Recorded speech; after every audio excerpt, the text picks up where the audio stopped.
Welcome back to the deep dive.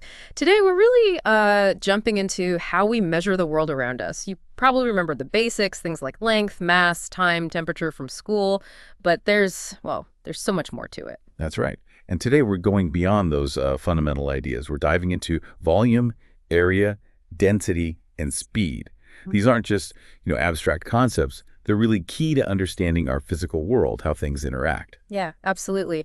And our mission today really is to understand what these things are, how we actually measure them, and maybe most importantly, why they matter to you. Think of it as a shortcut to, understanding reality a bit better. Okay, so let's unpack this. Now, we won't spend ages on the stuff you already know, but maybe just a quick reminder. Measurement is basically comparing something unknown to a known standard, a unit, right? Exactly. And those basic four you mentioned, length in meters, mass in kilograms, time in seconds, and temperature, usually in Kelvin for science. The main thing here is the SI system, the International System of Units. It's just crucial because it means everyone, everywhere, is speaking the same measurement language. It's foundational. Right, a common language. Okay, building on that foundation, let's talk volume first. This gets us into, the three-dimensional aspect of things. Simply put, volume is just the amount of space an object takes up. Solid, liquid, gas, everything occupies some volume. And you kind of know this instinctively, don't you? Like a brick is obviously bigger than a matchbox. That bigness is volume. The brick just occupies more space. Simple as that. And a great way to see this is dropping a stone into a glass of water. You mark the water level, drop the stone in carefully, and the water level rises. That rise happens because the stone pushes aside or displaces water equal to its own volume. It clearly shows it takes up space. So how do we put a number on that space? What are the units? The main SI unit is the cubic meter, MO. Picture a box, 1 meter long, 1 meter wide, 1 meter high. That's actually pretty big. It is, yeah. Which is why for smaller things, or in labs, we often use cubic centimeters, CMO. Or for liquids especially, liters, L, and milliliters, ML. Okay, and how do they relate? That big cubic meter holds, wait for it, 1,000,000 cubic centimeters, 10 to the power of 6. That's a huge difference in scale. It really is. And for liquids, the connection is neat. 1,000 cubic centimeters is exactly 1 liter. And even better, 1 cubic centimeter is exactly 1 milliliter. So 1 L is 1,000 centimeters, which is also 1,000 milliliter. Easy peasy. We also talk about capacity, right? Like for a container. Yes, capacity is just the term we use for how much a vessel, like a measuring jug or a fuel tank, can hold. It's essentially the internal volume. Got it. Now, actually measuring liquid volume, we've got tools for that. Measuring cylinders, measuring beakers. Right. The measuring cylinder is usually tall and thin, marked with lines, graduations in the CMET and S or ML. It's designed for pretty accurate measurements. You see them in labs all the time, and they're great for that displacement method we talked about with the stone. Yeah, I remember those. You can get different sizes, too, like 100 milliliter, 500 millimillimeter. Pharmacists use them sometimes, right? They do. Then you have the measuring beaker or measuring jug. It's often wider, might have a handle and a spout. It's more for approximate volumes, like when you're cooking and need, say, 200 millimolars of milk. It's marked, but maybe not as precise as a cylinder. And using a cylinder properly is key for accuracy, isn't it? You have to watch it, dry it, put it on a flat surface, pour the liquid in gently, let it settle, and then read the bottom of the curve, the meniscus, right at eye level. No looking down or up at it. Exactly. Got to avoid that parallax error. For a beaker, it's simpler. Pick the right size, fill it up to the mark, pour it out. More about convenience for fixed amounts. Okay, that's liquids. What about solid objects that have, regular shapes, like a box or a ball? For those, we don't need to get them wet. We use math. Geometry gives us formulas based on their dimension. Right. Like for a cube, it's just the length of a side cubed. Side times side. Yep. For cuboid, like a rectangular box, it's length times breadth times height. Sphere is a bit trickier. 4/3 pi times the radius cubed. You got it. And a cylinder is pi times the radius squared times the height. And a cone is similar, but it's 1/3 pi times radius squared times height. These formulas are super important in design and engineering. Absolutely. But what if the object isn't regular, like that stone we mentioned earlier, or maybe a weirdly shaped sculpture? Back to the water displacement. Exactly. The principle is simple but powerful. Immerse the object fully, and it pushes aside a volume of liquid equal to its own volume. So you'd use that measuring cylinder again. Note the starting water level, let's say V. Then carefully lower the object and maybe tie it with a thread so it doesn't splash until it's fully underwater. And read the new water level, VU. The volume of the object is just V euro minus V euro. Precisely. So if you start at, say, 60 millifers, and it goes up to 80 millimiller when the stone is in. The stone's volume is 20 millimiller, which is 20 centimeters, since 1 LML equals 1 centimeter. Clever. It really is. You can even find the volume of an empty bottle this way, fill the bottle with water, then pour that water into the measuring cylinder. Okay, that makes sense for 3D space. Now, let's shift down a dimension to 2D. Let's talk area. Area is basically the amount of surface something covers, right? That's it. The flat space it occupies. And the SI unit is the square meter. Man, imagine a square tile, 1 meter by 1 meter. And again, we have different scales. For land, you hear about ares or hectares. How big are they? An R is 100 square meters, so think maybe a large room or a small garden plot. A hectare is 100 ares, so that's 10,000 square meters.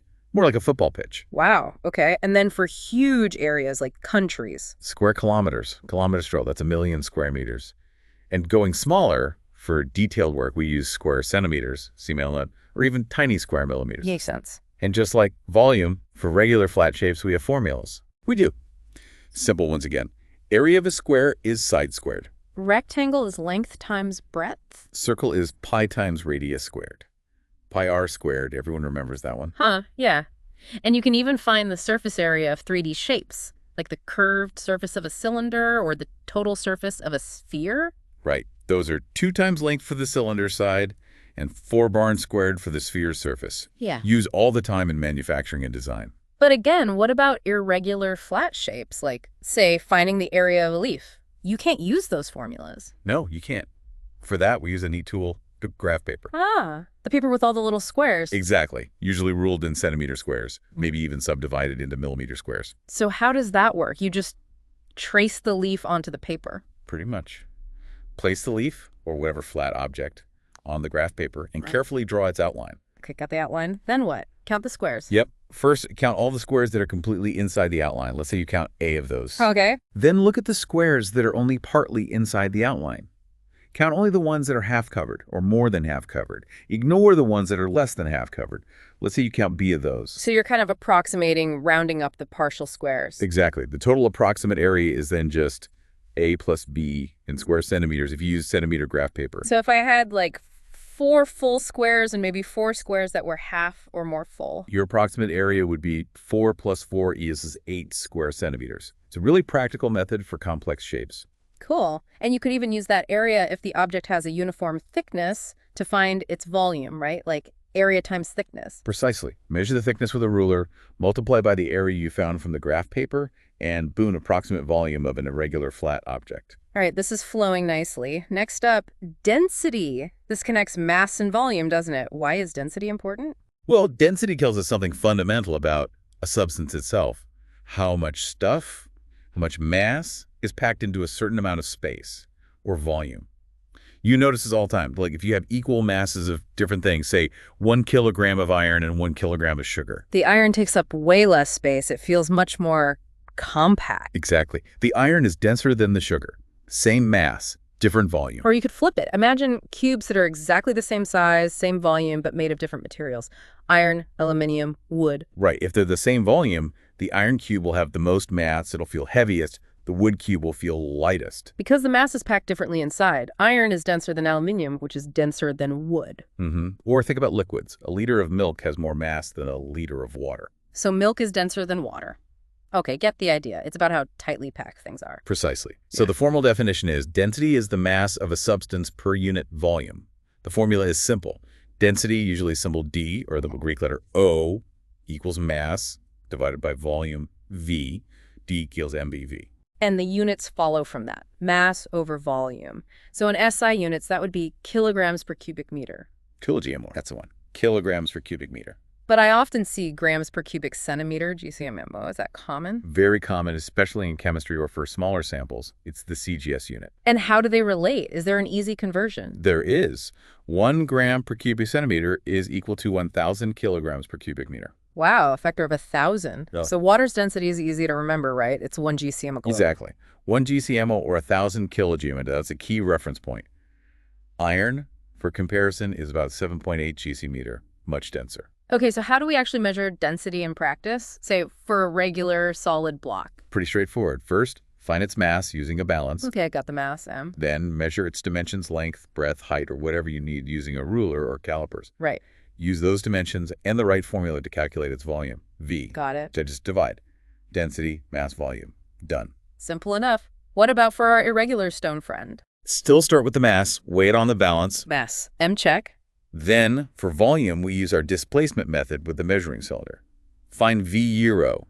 V year. Ah, yes. So we get the volume V that way. And then again, density, mass, volume. Let's try an example. Say a piece of copper weighs 88 grams. Okay. And when you put it in the cylinder, the water goes from 15 millirho up to 25 millirho. Right. So the volume is 25 minus 15, which is 10 millirho, or 10 centimeter rows. So the density is 88 grams divided by 10 centimeter rows, which is 8.8 GC-meter. Exactly. That's how you determine the density of an unknown irregular solid. And for liquids, how would you find the density of, say, milk? Similar idea, but slightly different steps. First, weigh an empty, clean, dry beaker.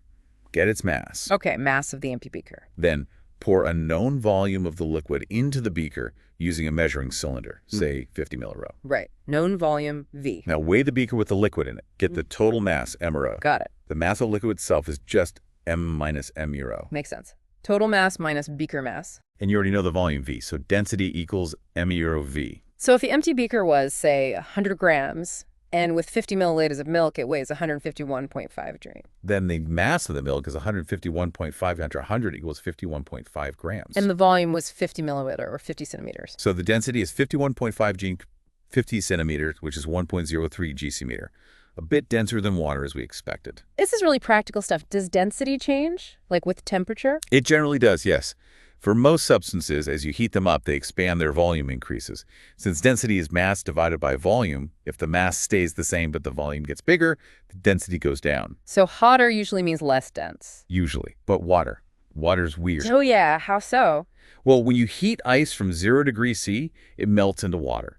As you keep heating that water from 0 degrees C to 4 degrees, it actually gets denser. It contracts. Really? That's backwards. It is. It reaches its maximum density of 4 degrees C. Above 4 degrees C, it starts behaving normally and expands, getting less dense as it gets hotter. Huh. Why is that important? It's incredibly important for life in lakes and ponds in winter, Wow. because the densest water at 4 degrees C sinks to the bottom. The colder water, and eventually ice, which is even less dense, stays at the top. So the ice forms a layer on top, insulating the water below, keeping it liquid so fish can survive. Exactly. If water behaved normally, lakes would freeze solid from the bottom up. That 4 degrees C density maximum is crucial. Wow, nature is clever. You also mentioned mercury is used in barometers because it's dense. Yes, mercury is very dense, about 13.6 GC-meter high. This means that normal atmospheric pressure can only support a column of it about 76 centimeters high. If you use water, you'd need a tube over 10 meters tall. Not very practical. Definitely not. Okay, one last concept for today, speed. Moving from static properties to motion. First, just quickly, rest means not changing position. Motion means position is changing, right? Simple as that. Relative to some reference point, of course. And when something moves, it covers a certain distance over time. Distance is just length, measured in meters in SI. Correct. Length of the path traveled. So why do we need the concept of speed? Well, just knowing something moved isn't enough. We want to know how fast it moved to compare different motions. Like, a car obviously covers more distance in an hour than someone walking. Right. Or a cyclist goes further in 10 minutes than someone strolling. Speed quantifies that rate of movement. So how is speed defined? Speed is the distance traveled by an object divided by the time it took to travel that distance.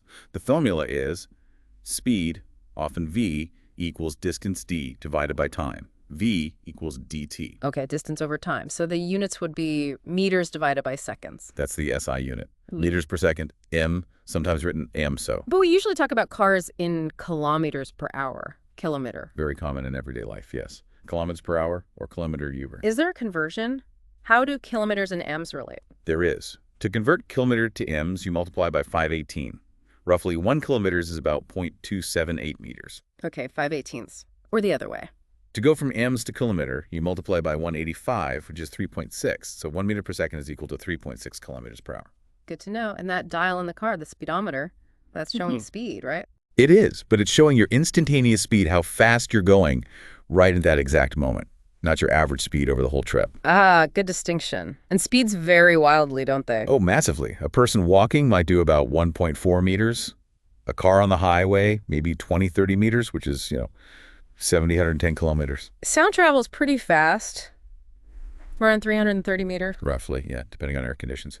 And then there's light, The ultimate speed limit. 3 times 10 to the power of 8 meters per second. an incredible 300 million meters every single second. Yeah, Puts everything else in perspective. absolutely. Okay, so wrapping this up, what's the big takeaway here?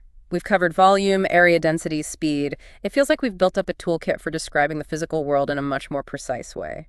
From how much space something takes up to how much surface it covers, how packed its matter is, and how fast it moves.